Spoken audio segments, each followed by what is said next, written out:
Hello everybody, Stephen here with Cardboard Coalition. And today we kind of hit a milestone, or maybe a couple days ago, last time we got some games in, we kind of hit a little bit of a milestone. Rezvan and I did, not the channel. We're slowly growing, slowly getting one or two followers, which is awesome. But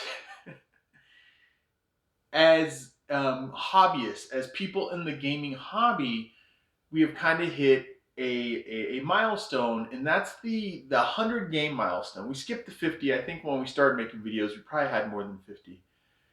And there's one caveat to add to this. We are at 100 games on the list of games we physically have right now, not counting Kickstarters and what's to come, but on the games we physically have. But within that, we have things like the DC deck building. There's multiple versions of the base game, right? And they're all different, and they're expansions too. It's kind of weird, but they're base games too. There is the original one. There is Forever Evil. There is I forget what the second one's called, but that's one where you get Hawkman and stuff like that. But they all can play together. But there's that. Then there's things like Black Plague, but also Green Horde, which Green Horde just feels like an expansion of Black Plague. And if you've played either of them, you know that Black Plague is kind of in the city walls and Green Horde is outside when the orcs start attacking and stuff like that. So things like that, or Unmatched, you have Legends Volume 1 and then Cobble and Fog, and then these are standalones and stuff like that. So we have hit 100, give or take a couple. Depends on how you look at it. If you look at all DC deck building as one, we're a little bit under, right? But I thought that maybe I would come to you guys, and Rezvan and I talked about this, and she's not in the video, unfortunately, but we talked a little bit about this, and we figured we would do a video about hitting that 100 game mark. What we've learned, and I'm going to try to make it really short, so I've kind of written down 5 things. So you will see me glance over here. I know I don't do it that often. I don't script, which means I ramble a lot, but I feel like this makes it feel more, can't think of the word right now, or the phrase I'm trying to use, but closer, right? More in touch with who we're talking to instead of being scripted. And scripted has its things too, where I can go, pa-chow, and do all those weird things and be like, this is what happens here. And I really think that this game is amazing. It is the cat's meow. What do you think? Right? Like staging it all out, I just don't do it. And we'll see how it works when Rezvan physically gets here. But anyways, you'll see me glance over here to the handful of things that I've written down here to kind of talk about, that I want to talk about, and you'll see me kind of do that, right? Hit the screen. So we have hit 100 games, give or take. And we figured we would bring you a video talking about kind of some of the things we've picked up. So I'm just going to go ahead and start jumping down this list. First thing that we picked up is when diving into this hobby, right? Because our channel is really geared towards people getting into the hobby. It'd be nice to get people who are in the hobby that just like the channel. That'll be awesome too. But I always want to stay focused on the people new in. I'm very inclusive in my life. I try to include people into things I do. And so I try to keep that in mind while doing these videos. So this stuff's going to be kind of geared towards that. But maybe if you've been collecting for a while, you've been in the hobby for a while, this will just be a fun reminder of what it felt like. But the first thing is think about when you get into games, what kind of themes. And I definitely thought about what kind of themes I like. If you've heard other videos, the first game I bought hobby-wise, besides like Zombie Dice, was the first game I think I bought that can be considered kind of in the hobby. But knowing that I was going to have people come over and play, oh, and I forgot to put the games up back here, is Mysterium, right? We have it back here. I don't know if you guys can see it. It was Mysterium. That was because I invite a lot of people. My main friend who would bring games normally didn't really have anything that fit that many people and said, well, you buy a game. And him and I go back and forth on this and how it went down. But my version is he said, F you buy a game for everybody to play. And so I got Mysterium, which started getting me into that. It was a game that I thought would be interesting and people would like, but it wasn't the theme that kind of got me into it. I do like the ghost trying to figure out the murder. But what really started diving me in were these two right here, which you have, I can't remember if it reads on this side, it reads on this side, but Marvel Legendary and the DC deck building. Love comic books. I remember when I was younger collecting up the comic book cards in the early 90s, especially Marvel stuff. So the theme kind of hit me. You're your heroes and you're fighting a villain and you just kind of go through the motions. So I got this. Very quickly, I jumped into Zombicide because I had played Zombicide a long time ago. I know I like zombies, and then they do Black Plague. So it's fantasy, but more medieval geared. I was all for it. Then I started getting into games like Viking style games, worker replacement. And the theme is what kind of led me into stuff. So I went with theme, things I like. I'm glancing over here, I got this much later. But I started with themes I like, and that's okay, right? When you're getting this hobby, you can start with themes you like. The other thing is the mechanics. I had to glance down at it twice. Mechanics. Start figuring out what mechanics you like and maybe pick up a game or two of that mechanic. Deck building, right? Deck building, dice, worker replacement, things like that. Miniatures is not a mechanic of a game, but there's also dice rolling in both these games. If that's what you like, start looking around for games that have that in there. I know I like dice, right? This is dice. I know I like Vikings. I know I like deck building. This is a deck builder too. I know I like deck building. I know I like those mechanics. Dice rolling, deck building, like miniatures. I mean, some people don't like miniatures, but like miniatures. I found that I like trick taking, so I started getting into picking up trick taking games. Right? This is also a dice game over here. I knew I was into trick taking games. But also I like werewolves, and I know some people really don't like One Night Werewolf, but it's more of a party game, and that goes into the group that I'm playing with, right? So getting into mechanics that you like, that's social deduction. I found that I do like social deduction. We have deception back here, another social deduction. So I know I do like that stuff. So start thinking about mechanics you like when you get into it. And I definitely figure out how to get mechanics that I like. The other thing I would say is it's okay to listen to what's new and great, but don't feel bound by that. And this is just a quick aside. Don't feel bound by that. Raiders of the North Sea I definitely got because it was recommended by multiple people, and so was Champions of Midgard, and they're both Viking themed, so I was like, all right, dice, and I wasn't sure about worker replacement, but I found out I liked it. And I like both these games. If you want to know more about it, we've done a video on these and comparing them, but don't feel like you have to get hooked in this into the hype of what's new. It can help to do your research, but also don't feel like you have to get into the snobbery. Oh, zombie dice, that's so basic. Who cares about that? It's fun. Or Drakari dice, who cares? You're rolling dice, there's 3 symbols, and you do things based on those symbols to try to get the least amount of dice in your hand. I just call it Drakari. Drakari's dice, which I think they've changed it to Dragon dice or something like that. Or some people don't like Werewolf or what have you. Marvel United is too easy of a game. It's quite a popcorn game and quite fun, but it's too easy of a game. Don't get hooked in that. It's either new, great, you have to do it, or I wouldn't touch that because it is too easy. Find games that you enjoy. That's the whole point, really, to the first 2 things I talked about is themes that you're interested in and mechanics that you like. If some people are like, I don't like dice throwing, and I've talked about people, I don't like dice throwing. It's considered Ameritrash, and I know I need to get back into doing terms in gaming, but Ameritrash is dice throwing, bash 'em up, and it's American and trash, so it's a trash American game. But they're fun, right? And there's chaos involved, and luck is involved in winning. And some people don't like that. And a lot of people, especially when you get into people that are deeper into gaming, the gamers game, which I've recently played, Food Chain Magnet, a gamers game, is definitely Euro, right? It's definitely more crunchy, sort of abstract, but more crunchy. Euros tend to be abstract and crunchy. Don't fall in that snobbery like, oh, you play zombie dice? Puh, have you tried Root yet? Who cares? Root's fun too, but don't feel like you have to go into those games that might be a little harder to begin with to get into. If dice are fun, get dice games. See what you like. There's so many games out there to explore. So don't get hooked into, it's the newest, hottest thing, I have to have it. Or I've been told that this is the greatest of great games. There's There's no game better. It's okay to listen to reviews, but the idea that it is a higher level of game, it takes more thinking. This game definitely takes a lot more kind of thinking crunchy to get into. I wouldn't tell people you have to play this. I might say you want to play it. I wouldn't say you have to play it, right? So don't get too caught up in that kind of stuff.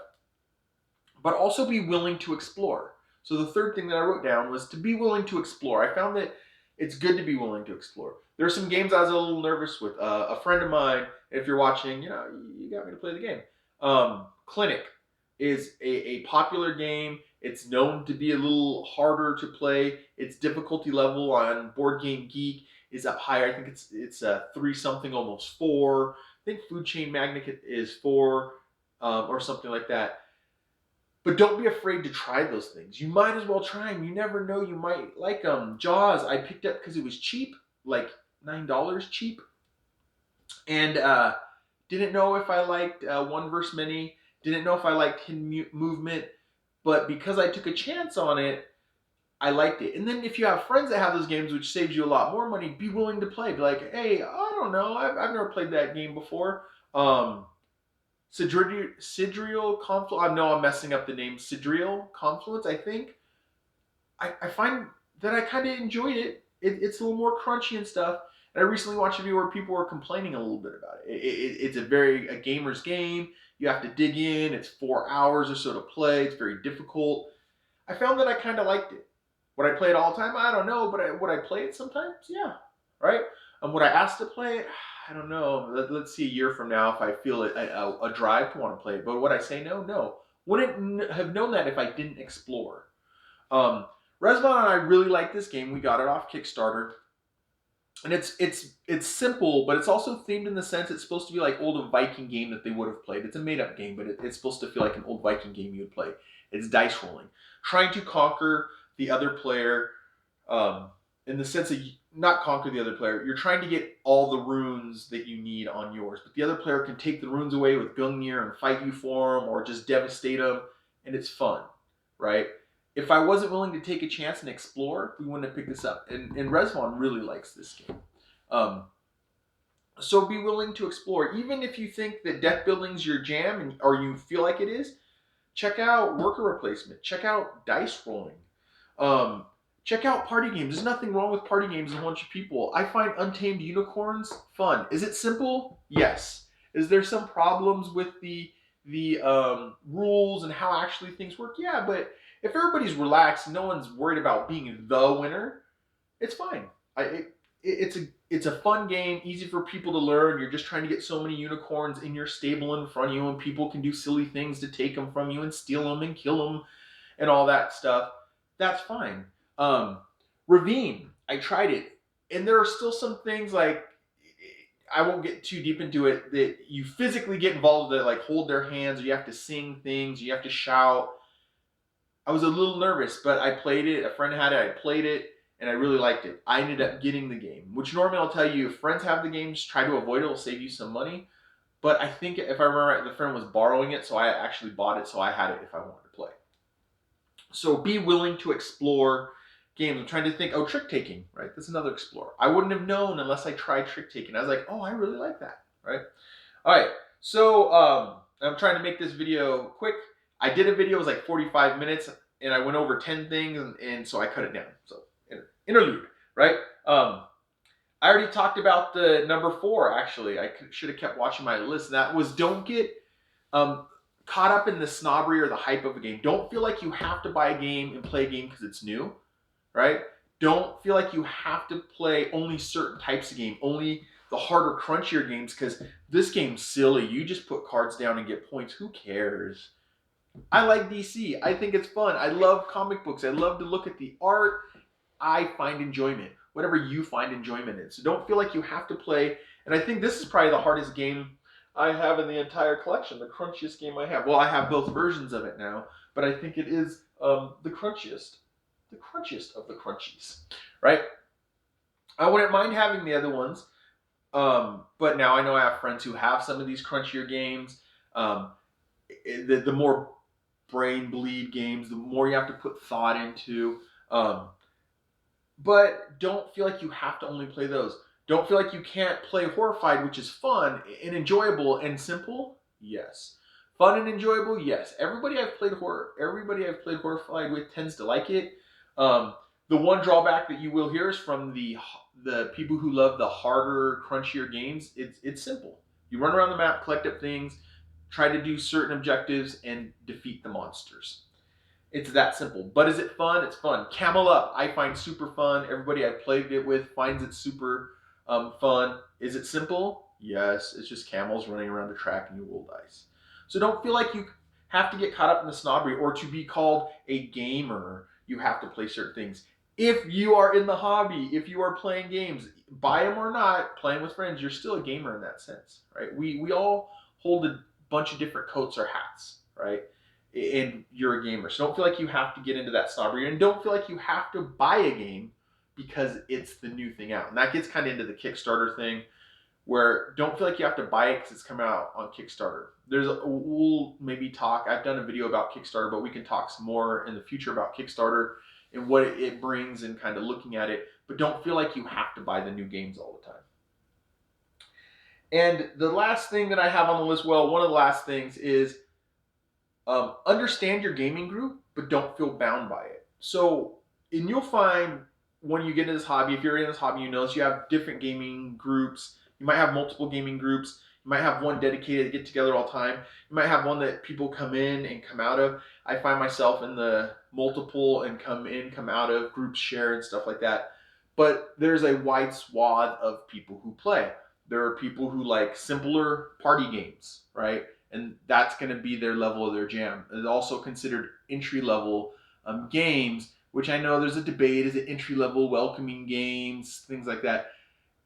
Introduces people to games, introductory level kind of games that get people in, and they're simple to play. I think Marvel United is one of those where people, it's just easy to sit down and play and people understand it. But I have people that are kind of there. I have the middle weight game people where they have fun playing Zombicide. I've been able to break this out with people, but I think they might like his Dark Rituals. It seems complicated, not really. The deck building games, same thing there, right? And then you might have some friends that like these harder, crunchier games. So don't feel like you have to be bound by your group or player count. You hear that talked about a lot. It's smart to think about your player group, right? How many people normally do I play with, right? I started originally buying games where you can play with a lot of people, right? And then started lowering it. I got down to, I haven't bought a single player, but I have bought a couple games because you can play as single player too, like this game, and I enjoy it as single player. It's a very good single player, and I think multiplayer. But understand your groups, but don't feel bound by them. If you really love, you only have 4 people that play. So if you get, I'm trying to pick one of these, 4 people. Let's go up here. Though I have the expansions for both these, which I think bump them both up to 5 or 6. Let's say just basic Raiders, right? 4 people play it. Don't feel like you have 4 people in your group, don't feel like you only have to buy games that are 4 people games. You can check out Zombicide. It's okay. But know that you're paying for it because you're interested. And what I'm saying is, understand what you're normally dealing with, and then be willing to go outside of that. Don't let it just pin you down. It's good money-wise, but then if you see something you really like, it's worth giving it a shot. And you'll find that you'll get groups to kind of work and do that thing. I say this all the time with finances. People will find a way to pay for what they want. If you were ever in college and struggling but playing video games, you still found money to buy that new version of Call of Duty when it came out. That at the time, what, $60? You still found that money, though you were strapped for cash, eating ramen. You still found that money. Same with gaming groups. If you find a game that you really like, you'll find a way to play it. I found a way to play Unmatched. It does best at 2-player. You can play up to 4. But I know when I go to one friend's house for game night, a lot of times I tend to get there early before other people get there. And we have 45 minutes, an hour. I can slap this game down, and they have fun too, and we just battle it out, throwing cards down and running around the map, right? So understand your game group, but don't be bound by it. And then the last thing, this is more for people getting into it, as well as people who've been in it for a long time, kind of just a mindset. Remember that some people are newer than you into the hobby, and some people have been there for a long time. And what this means is when you sit down to play a game, don't leave anyone behind while playing. Try to help them out. Try to understand that they might not understand the mechanics of deck building. They might not understand worker replacement. And take the time to slow down and tell them this is how this works. Help them with their turn. I would say don't. I look at this is how I look at it. When I first play a game, I'm there to learn the game. I'm probably not going to win. When other people are there for the first time with the game, I try not to dive into the hardest stuff. A lot of times I'll just go back to the beginning. A lot of games will say play this scenario first if you're just starting to learn the game. I go back to that, right? Because I don't want people to feel left out. And a lot of times when I play games, I will help newer people to the game, even at the detriment to my own turn. Things like I would buy that card, a Lost City, a Lost Ruins of Arnak. I did this a couple nights ago with the game group.